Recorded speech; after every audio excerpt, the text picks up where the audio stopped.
మీకు తెలియజేస్తున్నా. ఇవన్నీ చేసినప్పుడు అధ్యక్ష ఒక విజన్తో ముందుకు పోతున్నాం. ఒక విజన్తో ముందుకు పోయినప్పుడు కొంతమంది ఏమీ తెలియకుండా ఏదో రాజకీయం చేయాలని అంటే హిస్టరీ తెలియదు, హెల్త్లో ఏం జరిగింది తెలియదు, ఏదో మేము చేసామని తప్పుడు ప్రచారం చేసుకుంటూ ఏదో రాజకీయ లబ్ధి పొందాలనుకుంటున్నారు. నేను అందుకే ఈ విషయంలో కూడా చాలా క్లియర్గా మీ అందరికీ ఎక్స్ప్లెయిన్ చేయాల్సిన అవసరం ఉంది. మనం అనుకున్న లక్ష్యాలు నెరవేరాలంటే ర్యాపిడ్ ఇన్ఫ్రాస్ట్రక్చర్ ఎక్స్పాన్షన్ కావాలి. అవి మెడికల్ కాలేజీలు కావచ్చు, అదే మరి హాస్పిటల్స్ కావచ్చు, ఇన్ఫ్రాస్ట్రక్చర్ మొత్తం చేయాల్సిన అవసరం ఉంది. ఇదంతా కూడా క్వాలిటీ హెల్త్ కేర్ కోసం ఈరోజు మీరు చూసినప్పుడు నెక్స్ట్ స్లైడ్. ఇక్కడ ఇది over view medical college seats in Andhra Pradesh.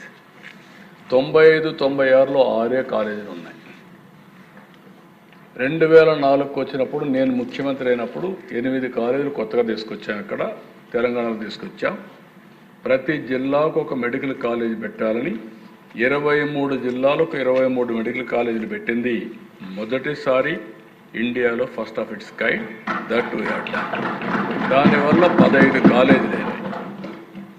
2008-9కి అవి 18 కాలేజీలు, 3 కాలేజీలు పెరిగాయి. 14-15 తర్వాత వచ్చిన గవర్నమెంట్లు దాన్ని ఇంకొక 6 కాలేజీలు పెంచారు. మళ్ళీ నేను 19-20కంతా 5 కాలేజీలు పెంచాం. 24-25కి అవి 36 కాలేజీలు అయినాయి. ఇప్పుడు మొత్తం కలిసి 38 కాలేజీలు వచ్చే పరిస్థితి వచ్చింది. Government 18, private 18, all India institute medical science 1, గీతం 1. ఈ 36 కాకుండా 2 ఆల్ ఇండియా ఇన్స్టిట్యూట్ 1, గీతం 1 డీమ్డ్ యూనివర్సిటీ, మొత్తం కలిసి రాష్ట్రంలో 38 ఉన్నాయి. ఇది చరిత్ర. అయితే ఏదో మేము తెచ్చేసామని గొప్పలు చెప్పుకుంటూ ఏదేదో మాట్లాడుతూ ఫేక్ న్యూస్ పెట్టి ఫేక్ ప్రచారం చేసి ప్రజల్ని మభ్యపెట్టాలనుకునే ప్రయత్నం చేస్తే వాస్తవాలుగా ఉంటాయి అధ్యక్ష. నెక్స్ట్ మీరు ఒకసారి చూస్తే ఇది ప్రాజెక్ట్ స్టేటస్.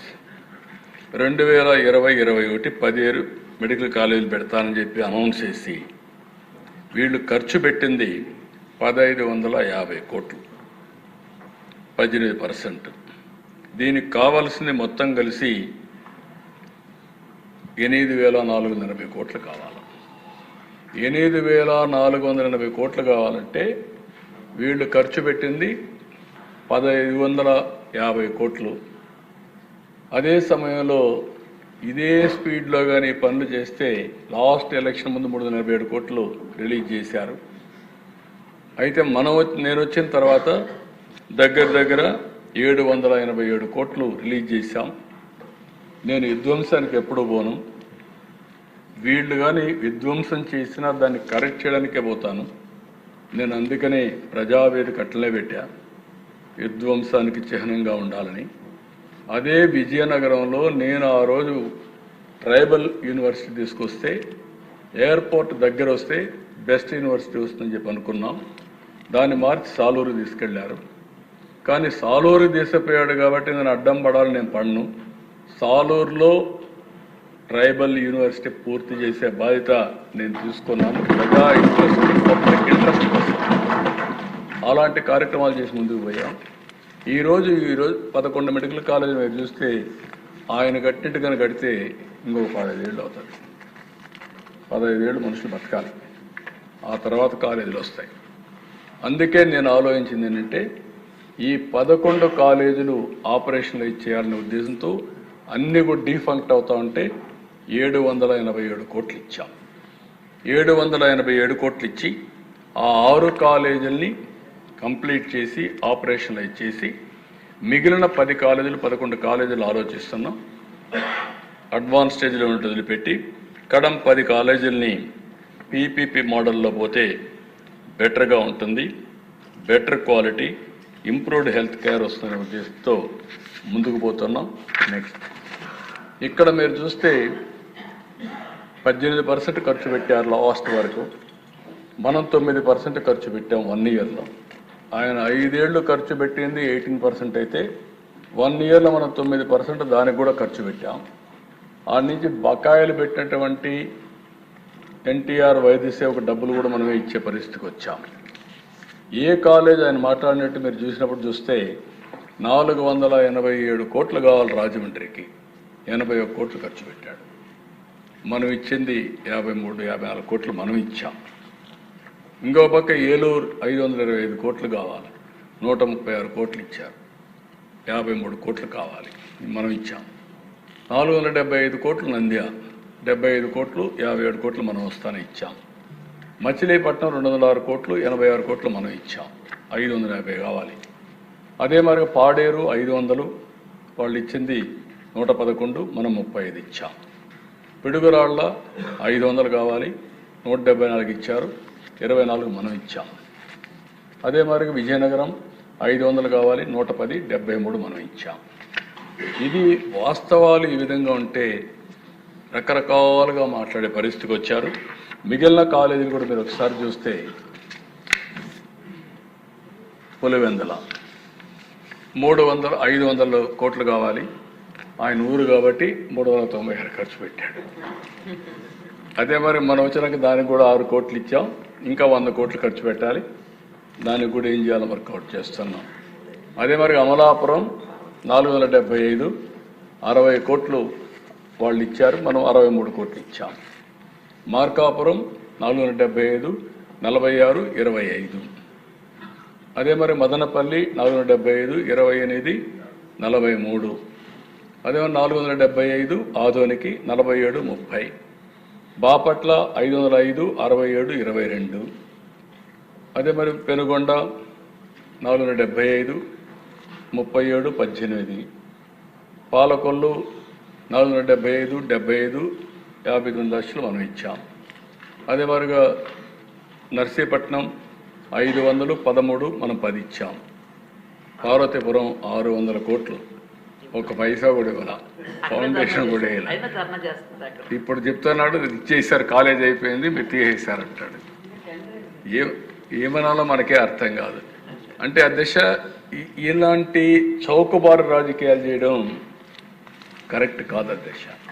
అందుకని అధ్యక్ష, ఇంకొక పక్కన మీరు చూడండి, నెక్స్ట్ ఈ స్లైడ్ చూస్తే మీకు అర్థం అవుతుంది ఎంత అబద్ధాలు చెప్తారు, అసత్యాలు. అబద్ధాలు అంటే ఇక్కడ అన్పార్లమెంటరీ అవుతుంది. మా మనోహర్ గారు ఇక్కడ ఉన్నారు, స్పీకర్గా పనిచేశాడు కాబట్టి అసత్యాలు చెప్తారనేది ఈ స్లైడ్ ఒకటి ఎనఫ్ అధ్యక్ష. ఓల్డ్ మెడికల్ కాలేజీల్లో 22% అంటే 15% ఆల్ ఇండియా కోటా కడతాయి. గవర్నర్ కోటా జనరల్గా స్టేట్ గవర్నమెంట్కి 125 అంటే 85% మనకు వస్తాయి. ఇది కన్వీనర్ కోటా. రెండోది గవర్నమెంట్ న్యూ మెడికల్ కాలేజెస్ 23 ఆయన చెప్పే కాలేజీల ప్రకారం ఆయన ఇచ్చింది చూస్తే ఆల్ ఇండియా లెవెల్లో 15% వెళ్తాయి, అంటే 22 సీట్లు. కన్వీనర్ కోటా 42.5, 64 సీట్లు. అదే మాదిరిగా ఫైనాన్స్, సెల్ఫ్ ఫైనాన్స్ కొత్త సిస్టమ్ తీసుకొచ్చాడు, అక్కడ 29.75 అంటే 45 సీట్లు. NRI quota 19, 12.75%. PPP medical college ఇప్పుడు మనం ప్రపోజల్ పెట్టింది కన్వీనర్ కోటా 50%, వాళ్ళది 42%, 42.5, మంది 50% అంటే 75 సీట్లు, 11 సీట్లు ఎక్కువ. అదే మాదిరిగా self financing or management quota 53, 30%. NRI quota 15% అంటే 22 సీట్లు. ఆయన కంటే 11 సీట్లు ఎక్కువ ప్రతి ఒక్క కాలేజీలో వస్తే పేదవాళ్ళకి అన్యాయం చేసామని మాట్లాడతాడు. అంటే నోరుంది, ఫేక్ న్యూస్ పెడతా, నేను మాట్లాడుతూనే ఉంటా, మీరు ఏమన్నా చేయండి అంటే ఎక్కడికి పోతున్నా నేను అడుగుతున్నా. అంటే ఈరోజు మీరు గుర్తుపెట్టుకోవాల్సిన ఉద్దేశం చాలా స్పష్టంగా ఓవరాల్గా 110 అడిషనల్ సీట్స్ అన్నీ కూడా ఒక దీనికి ఇచ్చే పరిస్థితి వస్తుంది. ఈరోజు మీరు చూసి నేను చెప్పిన దాని ప్రకారం క్లియర్ కట్గా 23 మీ పాలసీ 64 సీట్లు అయితే ఈరోజు మేము ఇచ్చేది 75 సీట్లు, మీకంటే మెరుగ్గా కన్వీనర్ కోటాలో సీట్లు ఇస్తున్నాం. ఇది పేదవాళ్ళ పట్ల మాకుండే అభిమానం. మీరు కట్టేది 20 ఏళ్ళు అవుతుంది, మేము కట్టేది 27-3 కడతాం. కట్టడమే కాదు, ఇది ప్రైవేట్కి ఇవ్వడం కాదు. పీపీపీ అంటే తెలియని వ్యక్తులు నేర్చుకోవాలి. ప్రస్తుతం వాళ్ళు ఆపరేట్ చేస్తారు. 33 ఏళ్ల తర్వాత తిరిగి ఆ ఆస్తి గవర్నమెంట్కి వస్తుంది తప్ప ప్రైవేట్కి కాదని చెప్పి మీకు తెలియజేస్తున్నా. నెక్స్ట్, ఈరోజు అధ్యక్ష హాస్పిటల్లో కూడా క్లియర్గా free patients, free of cost.